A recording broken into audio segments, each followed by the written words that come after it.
TH Assam maths একাডেমীলৈ স্বাগতম জনালোঁ। আজি অনুশীলনী R2 ক্লাছ 9-ৰ কুৱেশ্যন নম্বৰ 1-ৰ পৰা 7লৈকে এইটো ভিডিঅ'ত দিয়া হ'ব। কুৱেশ্যন নম্বৰ 1, এখন বৰ্গাকাৰৰ খেতি পথাৰৰ কালি 10,000 বৰ্গমিটাৰ হ'লে পথাৰখনৰ পৰিসীমা কিমান হ'ব? অপশ্যন 4টা দিয়া আছে, ইয়াৰ ভিতৰত এটা হ'ব। চাওঁ আমি এনসাৰটো কৰিম। যাৰ চাৰিটা বাহু সমান তাক আমি বৰ্গ বুলি ক'ব পাৰোঁ। বৰ্গৰ কালি কিমান দিয়া আছে? 10,000 বৰ্গমিটাৰ মিটাৰ স্কুৱেৰ। সলিউশ্যন বৰ্গৰ কালি সূত্ৰ, বৰ্গৰ কালি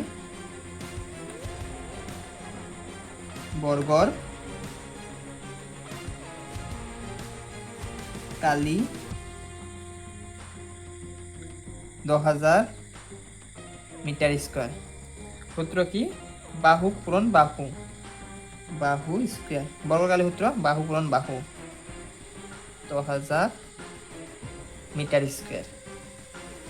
তো ইয়াত বাহুর উপর স্কয়ারটো আছে, লেফট সাইড আছে, রাইট সাইডত গুচি গলে আমার স্কয়ার হয়ে যাব।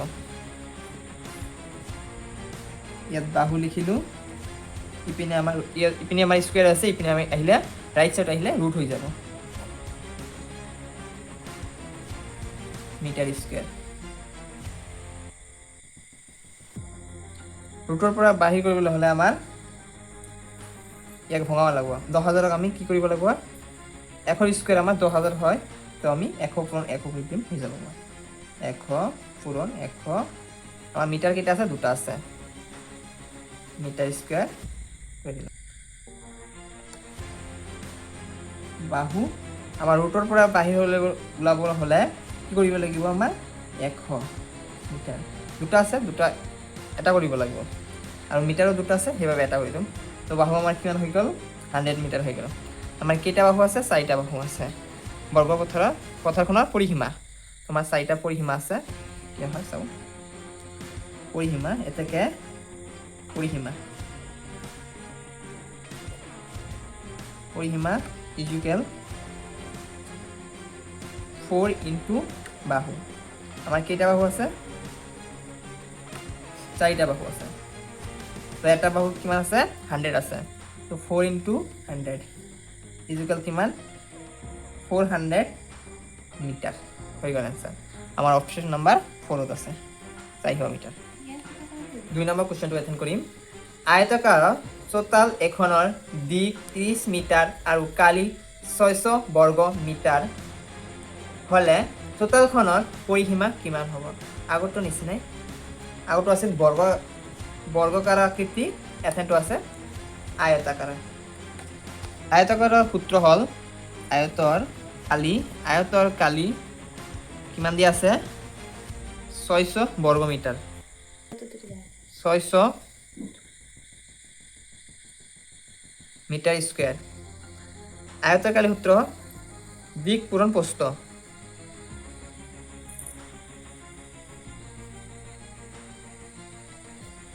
দিক পূরণ প্রস্থ ইকুয়াল 600 মিটার স্কয়ার। আমার দিক কিমান দিয়া আছে? দিক দিয়া আছে 30 মিটার। 30 ইনটু প্রস্থ ইকুয়াল 600 মিটার স্কয়ার। প্রস্থ ইকুয়াল 600 দিয়ে দিল, 600 বাই 30 মিটার স্কয়ারটো দি দিলাম। তো 0 0 কটা গ'ল, 3 দি 60 কেইবাৰ যাব? 20 বাৰ যাব। প্রস্থ ইকুয়াল 20 মিটার। ইয়াত এটা মিটার হ'ব, মিটারে কটা গ'ল, এটা মিটার থাকি যাব, তো মিটারটো দি দিলো। তো প্রস্থ কিমান হ'ল? 20 মিটার। চোতালখনৰ পৰিসীমাই দিয়া আছে, তো ওলাব লাগিব কি হ'ব চাওঁ। এতেকে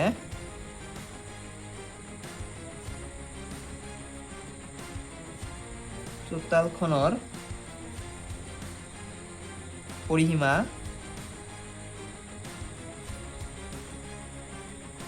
ইজুকেল চোতালখনৰ পৰিসীমাৰ সূত্ৰ হ'ল 2 ইনটু দিক পূৰণ প্ৰস্থ।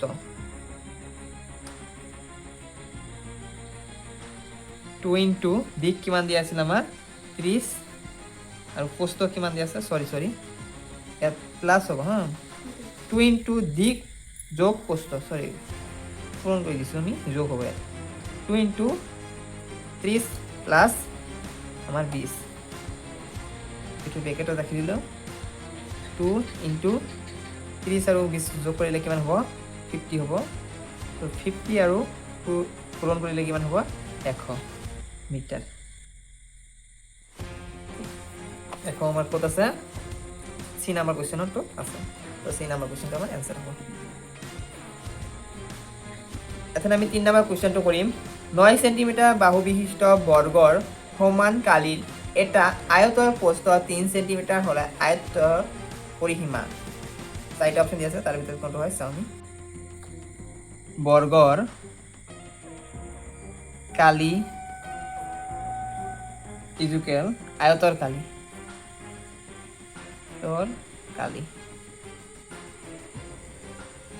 বৰ্গৰ কালি সূত্ৰটো আমি আগতে পাই আহিছো বাহু স্কয়াৰ আৰু আয়তৰ কালি দিক পূৰণ প্ৰস্থ বাহু কিমান আছে আমাৰ 9 সেন্টিমিটাৰ বাহু আছে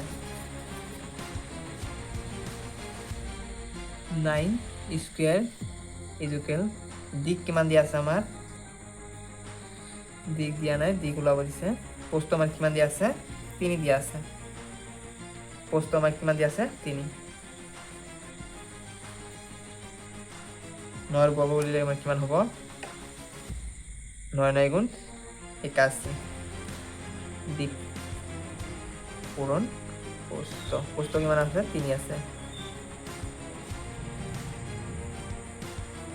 81 বাই ইয়াতে পূরণ হৈ আছে ইকুয়াল লেফট সাইড আহিলে কি হ'ব আমাৰ হৰণ হৈ যাব দিক 3 দিয়ে 81 কম কিমান যাব 8 যায় আমাৰ 2 বাৰ হাতত থাকে 2 21 21 দিয়ে 3 কেইবাৰ যাব 7 বাৰ 27 এটাকে দিক ইকুয়াল 27 আমাৰ কি ল'ব দিছে আয়তৰ পৰিসীমা উলিয়াব দিছে এটাকে আয়তৰ পৰিসীমা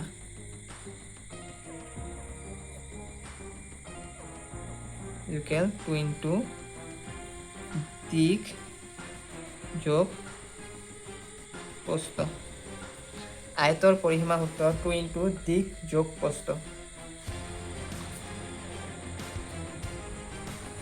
2 ইনটু দিক কিমান দি আছে 27 প্লাস প্ৰস্থ কিমান দি আছে 3 2 ইনটু 27 আৰু 3 যোগ কৰিলে কিমান হ'ব 30 2 লগত 30 যোগ কৰিলে কিমান পূৰণ কৰিলে কিমান হ'ব আমাৰ 60 হ'ব সেন্টিমিটাৰ 2 নম্বৰটো आंसर राइट 60 সেন্টিমিটাৰ।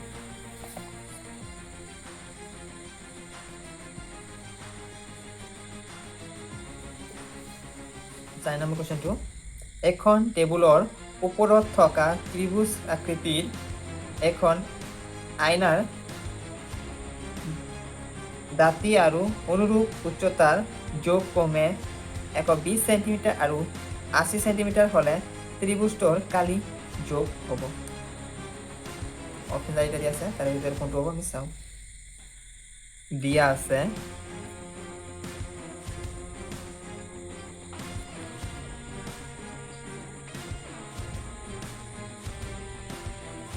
ত্ৰিভুজ আকৃতি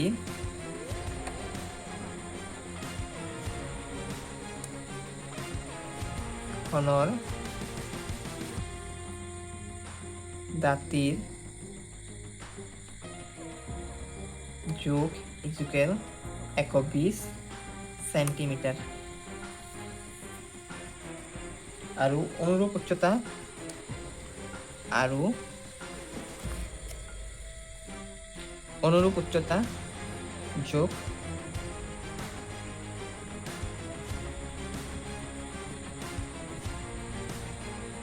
উচ্চতাৰ যোগ ইকুয়াল কিমান দিয়া আছে 80 সেন্টিমিটার। এর থেকে ত্রিভুজটোর কালি সূত্র কি হবে না এতে চাও 1/2 ইন্টু ভূমি পূরণ উচ্চতা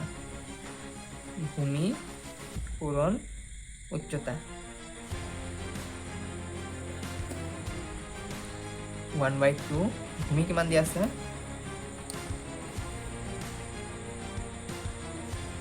ভূমি দিয়া আছে 120 আর উচ্চতা কিমান দিয়া আছে ভূমি আমার 120 দিয়া আছে আর উচ্চতা দিয়া আছে আমার 80 সেন্টিমিটার।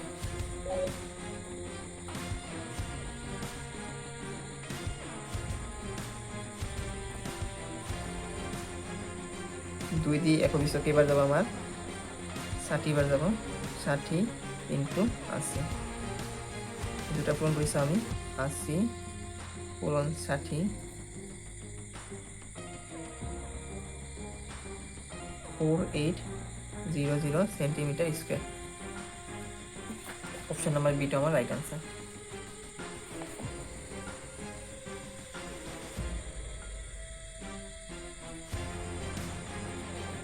5 নম্বর কোশ্চেনটো কৰিম এখন এটা ত্ৰিভুজৰ কালি আৰু কোণ এটা বাহুৰ যোগ কমে 48 বৰ্গ সেন্টিমিটাৰ আৰু 8 সেন্টিমিটাৰ হলে বাহুটোৰ অনুৰূপ উচ্চতা যোগ কিমান হ'ব চাও আমি ধৰা হল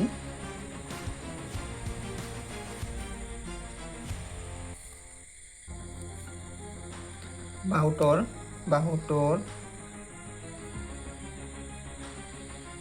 অনুরূপ উচ্চতা কি ধরিলাম আমি এইচ ত্রিভুজটোর কালি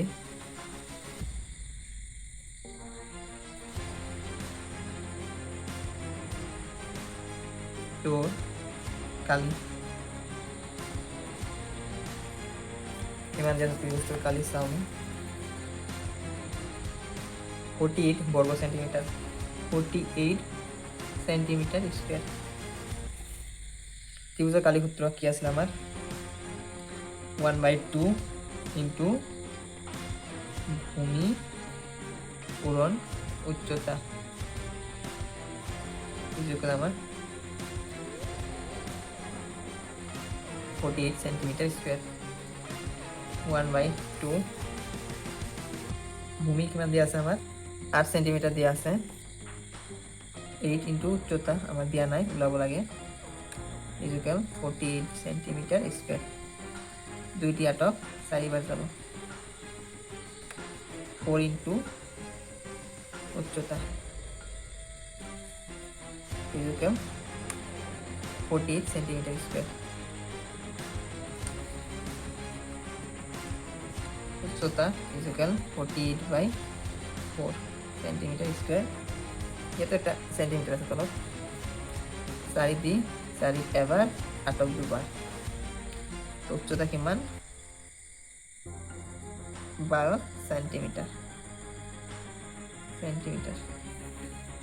12 সেন্টিমিটার आंसर বি।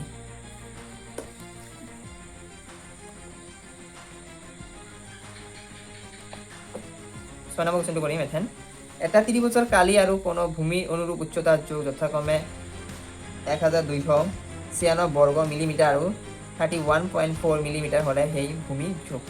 ঠিক আছে আমি কৰিলো ত্ৰিভুজটোৰ ভূমি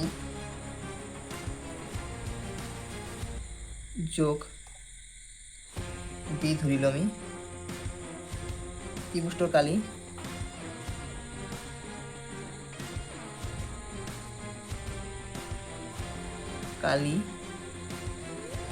সূত্ৰটো কি আছিল 1/2 ভূমি পূৰণ উচ্চতা ত্ৰিভুজটো কালি কিমান আছিল 1296 1296 ইকুৱেল 1/2 ইনটু ভূমি আমি কি ধৰিম বি লিখিব পাৰোঁ ত্ৰিভুজৰ ভূমি যোগ বি ধৰিছোঁ আমি তো বি লিখি দিলোঁ উচ্চতা আমাক কিমান দিয়া আছে 31.4 দুই দিয়ে আমি 31 কেইবাৰ যাব চাওঁ আমি 3 আমাৰ এবাৰ যায় 1 থাকি গ'ল 11 হ'ল 11 দি কেইবাৰ যাব আমাৰ 2 দি 11 5বাৰ যাব তো তখমিক আছে তখমিক দি দিম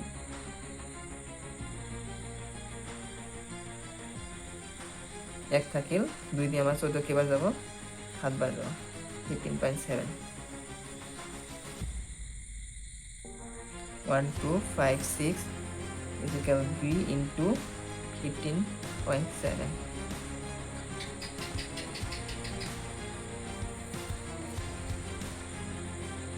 1256 by is equal to ইপিনে হয়ে গেলে পূরণ হয়েছে 15.7 is equal b সো আমি হরণ করে চাও 1256 15.7 ইয়াতে পয়েন্ট উঠাই দিব লাগব উঠাই দিলে ইয়াতে এটা 0 আহি যাব তো পয়েন্ট আমি উঠাই দিলো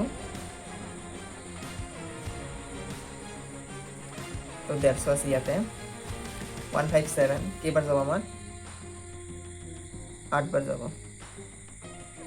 8বাৰ গলে কিমান হ'ব আমি 1 2 5 6 0 টো বহাই দিলে হৈ যাব এটাকে b is equal 80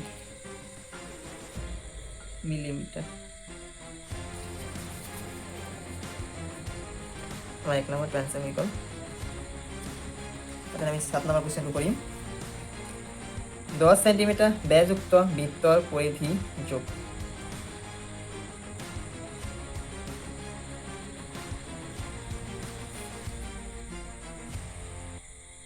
এটো ধৰা হল একটা বৃত্ত টু সেন্টাৰ ধৰিলো আমি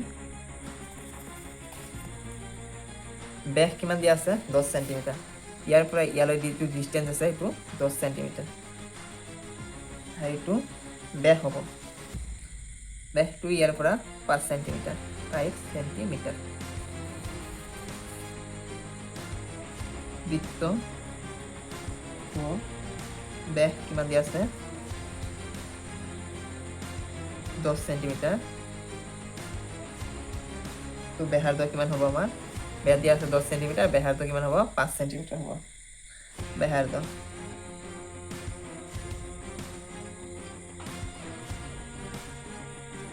ব্যাসার্ধক আমি কি লিখিব পাৰো আৰ লিখিব পাৰো 10/2 কটা করে গেলে কিমান যাব 5 মানে ব্যাস আধা ব্যাসার্ধ হ'ব এটাকে বৃত্তটোৰ পৰিধি কিমান 2 সূত্ৰ 2 পাই আৰ 2 পাইৰ মান দিয়া আছে নাকি চাও আমি পাইৰ মান দিয়া আছে যে ইয়াত পাই ইজ ইকুৱেল 3.14 ধৰি লম 3.14 আৰ কিমান আছে 5 ইকুয়াল ইটো দি যোগ কৰিলে কিমান হ'ব 2 আৰু 5 যোগ পূৰণ কৰিলে সৰি 5 পূৰণ কৰিলে আমাৰ 10 হ'ব আর এটো ইয়াতে বহাই দিলো 3.14 10 দি 3.14 পূরণ কৰিলে আমাৰ কিমান হ'ব সো আমি 3.14 10 0 4 1 3 দুই ঘৰ আগত কমি গেছে দুই ঘৰ আগত হৈ দিলো কিমান হ'ল 31.40 এটুকু আমি এনে ধরে লিখব 31.4 তোমার কত আছে অপশন সি आंसर রাইট হয়ে গেল নেক্সট ভিডিওতে আমি বাকি কেটা ম্যাথস দি দিম